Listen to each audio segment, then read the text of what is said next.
بسم اللہ الرحمن الرحیم اللہم صلی علی محمد وعلی آل محمد وصلیت علی ابراہیم وعلی آل ابراہیم انکا حمید مجید اللہم بارک علی محمد وعلی آل محمد وما بارکت علی ابراہیم وعلی آل ابراہیم انکا حمید مجید۔ اہل دوزخ کا داخلہ اور عبرتناک سزا۔ فرمایا کہ اہل دوزخ کو دوزخ کی طرف لایا جائے گا، جب وہ دوزخ کے قریب پہنچیں گے تو اس کے دروازے کھول دیے جائیں گے اور ایسے فرشتے ان کا استقبال کریں گے جن کے پاس لوہے کے ہتھوڑے ہوں گے، ان کے بدن کا کوئی جوڑ نہیں ہوگا جس پر کوئی عذاب مسلط نہ ہوا، یا کوئی سانپ جو اسے ڈستا نہ ہو، یا آگ جو اسے جلس نہ رہی ہو، یا فرشتہ جو اسے مار نہ رہا ہو۔ جب مارے گا تو 40 برس کی گہرائی کی آگ میں چلا جائے گا، پھر بھی وہ اس کی تہہ تک نہ پہنچے گا۔ آگ کی لپیٹ اسے پھر اوپر لے آئے گی، فرشتہ اسے پھر مارے گا، وہ اس طرح پھر نیچے چلا جائے گا۔ پھر اس کا سر دکھائی دے گا اور وہ پھر اسے یوں ہی مارے گا۔ اللہ پاک فرماندے نے سورۃ النساء دے وچ، جب ایک دفعہ ان کی کھال جل جائے گی تو اس کی جگہ فوراً دوسری کھال بدل دیں گے تاکہ عذاب ہی بھگتتے رہیں۔ بے شک اللہ تعالیٰ زبردست ہیں اور حکمت والے ہیں۔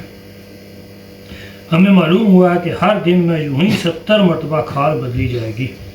جب پیاس لگے گی اور یہ پانی مانگے گا تو کھولتا ہوا پانی لایا جائے گا، جسے منہ کے قریب کرے گا تو چہرے کی کھال اتر کر گر جائے گی، اور منہ میں داخل کرے گا تو اس کی داڑھیں اور دانت گر جائیں گے۔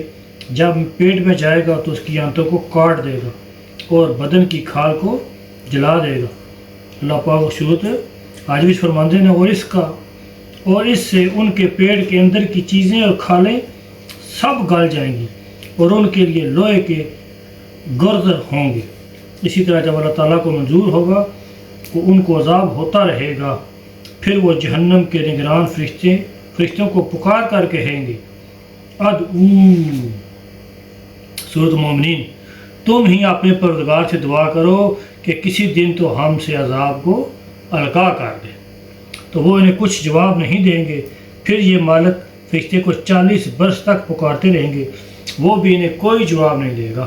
پھر آپس میں کہیں گے کہ ہم نے دوزخ کے فرشتوں کو اور پھر مالک کو پکارا مگر کسی نے جواب نہیں دیا، چلو ہم مل کر واویلا کریں۔ چنانچہ ایسا کریں گے مگر کچھ فائدہ نہ ہوگا، تو کہیں گے چلو اب صبر کرو، مگر صبر بھی مفید ثابت نہ ہوگا۔ تب کہیں گے، پھر اللہ پاک نے دس دن سورۃ ابراہیم نے فرمایا کہ کیا آکھیں گے، ہم حق میں دونوں صورتوں میں برابر ہیں، ہمارے حق میں دونوں صورتوں میں برابر ہیں، خواہ ہم پریشان ہوں خواہ ہم ضبط کریں، اور ہمارے بچنے کی کوئی صورت نہیں۔ فائدہ نہیں ہے، یہ عذاب کفار کے حق میں ذکر کیا گیا ہے، لیکن مسلمان شخص جب شراب پی کر کلمات کفر بولتا ہے تو خطرہ ہے کہ موت کے وقت اس کا ایمان سلب ہو جائے اور یہ بھی کافروں میں شامل ہو جائے۔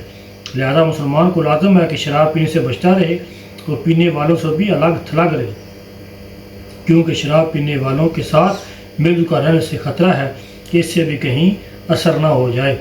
بہتر ہے کہ قیامت کے ہولناک منظر سوچتا رہے، ایسا کرنے سے دل میں شراب پینے کی طرف میلان نہیں ہوگا اور نہ ہی شرابیوں کی مجلس میں شریک ہونے کا تقاضا پیدا ہوگا۔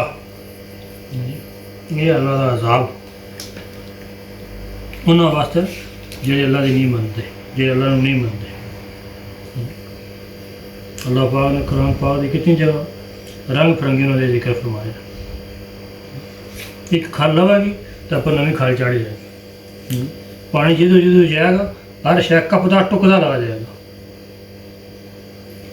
یہ واسطے جنہوں یقین ہوگا، تو یقین کتنا بنتا ہے؟ بسترے بہ کے نہیں بنتا، بسترے چاہ کے بنتا ہے۔ اللہ کے راہ نکل کے اللہ کی گلوں بولیا جائے تو پھر یقین بنتا ہے۔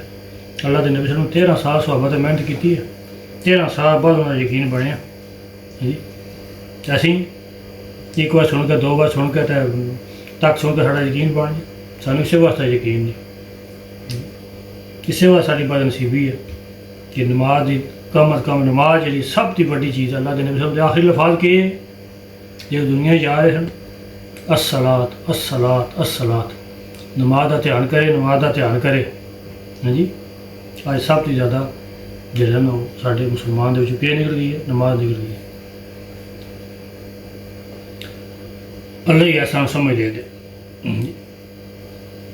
سبحانک اللہم و بحمدک اشہد ان لا الہ الا انت استغفرک و اتوب الیک